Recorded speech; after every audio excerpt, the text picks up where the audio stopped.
Okay, hello teachers. Welcome back to another segment of Mastering Classroom Management by Design for the Primary Teacher. If you are new here, I am Lauren Zbegan. I am the founder of LessonPlanToolbox.com, where we help primary teachers master classroom management every single day, easily, effectively, and most important, consistently. So we, every week, give you some classroom management strategies. And if you notice, it's called Classroom Management by Design because I always say, take what works for you from these segments, okay? You're probably not going to follow everything to a T, but my goal is to give you some new strategies every single week that you can try to use in your classroom. This week is no different. So this week we're going to be focusing on what to do with a bully. Before we get into this, I just want to share my little 2 cents with the word bullying. Yes, we all know what a bully is, what, constitutes a bully. I do think that term gets overused in schools, so be mindful of that as you are listening to the ideas and suggestions this week, okay? With that, let's just jump in. So as I just said, we are going to tackle a very common and challenging issue, which is how to address bullying behavior in a primary classroom. Bullying is particularly complex at this age because it often stems from developmental and environmental factors rather than just the person being malice, right? It's usually their factors that they're exposed to.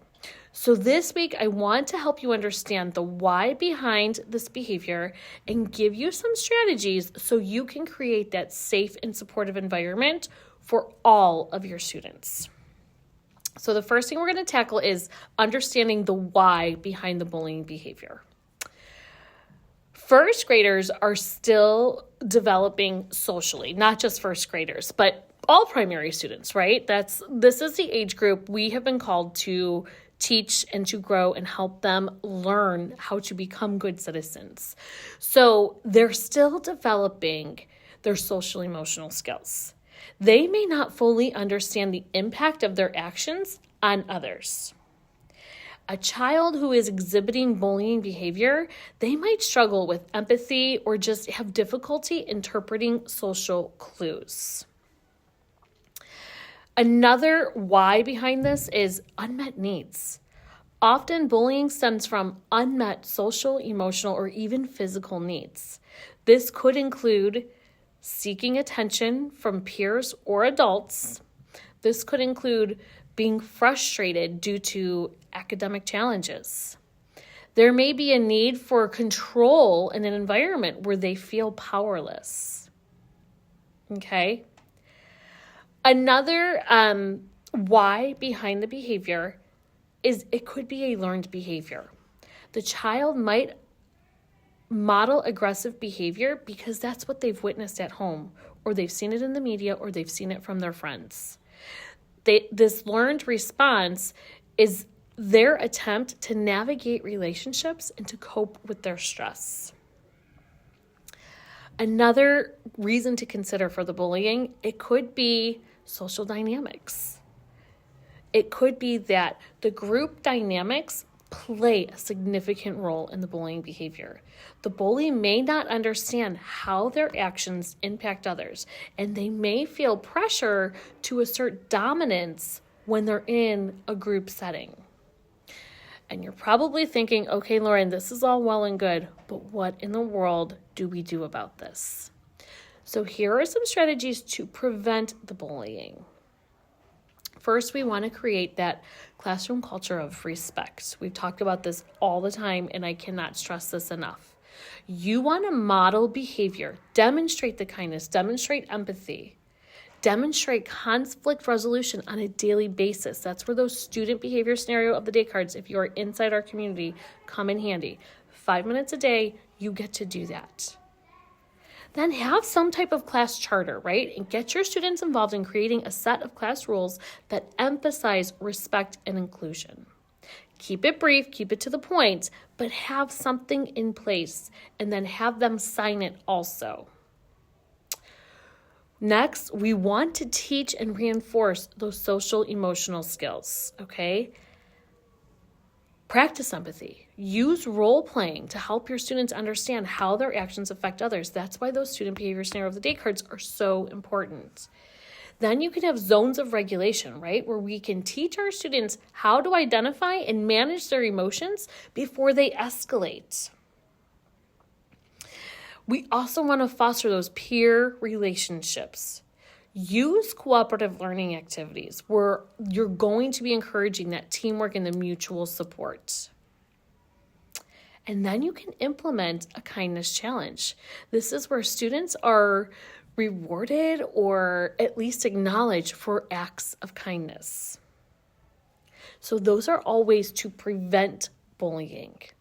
Those would be the proactive approach.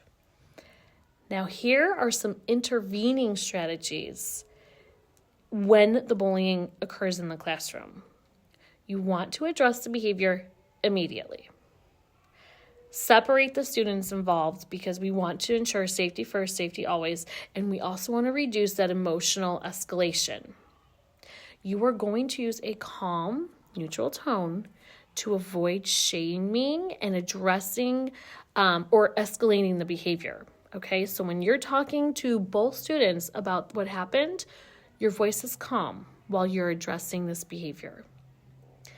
Then you're going to follow this 3-step process. We want to understand.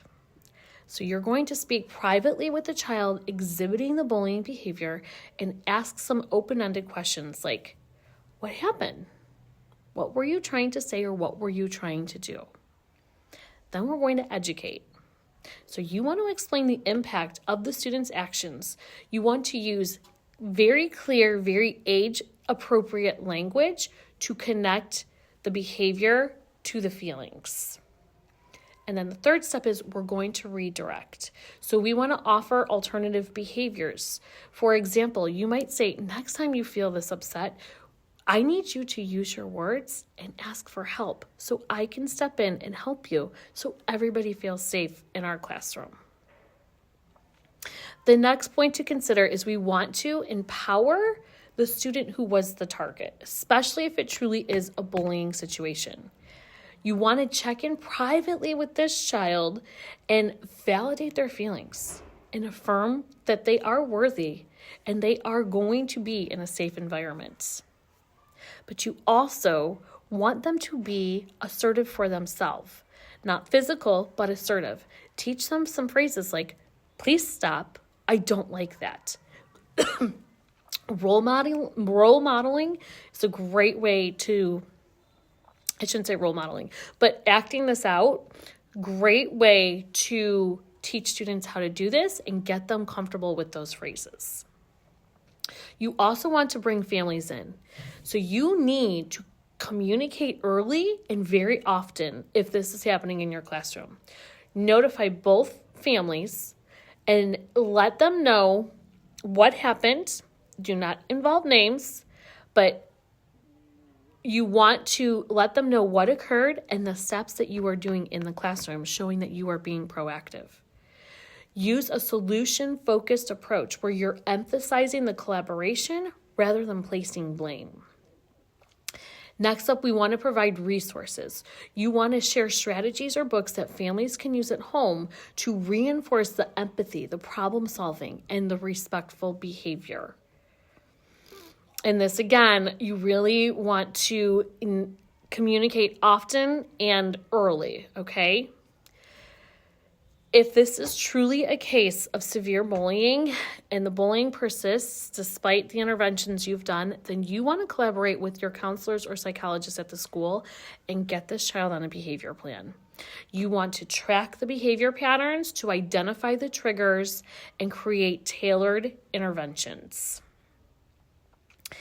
It is a lengthy process, but if this truly is a bully, this is a must-do situation, okay?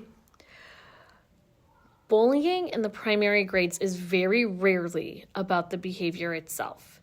It is often a signal of an underlying need. By addressing the root cause and teaching these proactive skills, you are not only going to help the child exhibiting the bullying behavior to grow, but but you're cultivating that safe, supportive environment for your entire classroom. Your students are going to feel safe with you because they know you are there to protect them. Your goal is to create and foster young, respectful citizens. And yes, it is a massive responsibility when you take it into account, but you can do this. You were meant to do this. You had this calling to teach the primary grades. You can handle this. So again, take these strategies. Remember, children can say not nice things. Children can have bad days. So be sure, if it truly is a bullying situation, you act early, you act often, and you are documenting like crazy. Follow that 3-step plan, okay? Make sure we're communicating with your admin. Make sure you're communicating with counselors if your interventions aren't working, and really just be proactive, because then you know you've done everything in your power to support this student, and you're also doing everything in your power to keep the rest of your children safe, okay? So that is what we have this week. Next week, we're going to follow this up with, so this week we focus on what to do with a bullying student. Next week, we're going to focus on what to do with a student who is being bullied. Hopefully that makes sense. If it doesn't, it will, I promise. I hope you are having a great week. It is crazy to believe we are in the middle of February. But here we are. If you did not know, we are getting ready to launch an app where literally I will be answering teachers' questions very directly, very specifically, giving them their strategies. You literally will type in to this app, here's what I need, here's what's happening, here's what I need, and I will respond to you either in video or audio format. And I am super excited to roll this out to as many teachers as possible in the primary world. We're going to start with a small group and get all the kinks worked out, and then grow and expand as we see fit. So that is where we're headed. Movement to Mastery was just such a fun experience, getting the movement in. If you don't know what I'm talking about, feel free to message me and I will get you all the resources for Movement to Mastery. But that's where we're headed. We're going to take Movement to Mastery a step further, give teachers very specific strategies for their classrooms, and then incorporate the movement throughout the day. So that way we're tapping into social emotional skills, problem solving skills, and getting our students to get those wiggles out safely, securely, and refreshing their bodies for learning. So that is where we're headed. Super, super excited. Loving this so much. I hope you are having a fabulous week. And until next week, where we could do a follow-up to this, where we focus on the student who is being bullied and how we can support that student in the classroom. So I am Lauren Zbiegin. Remember, until next week, teach, relax, repeat.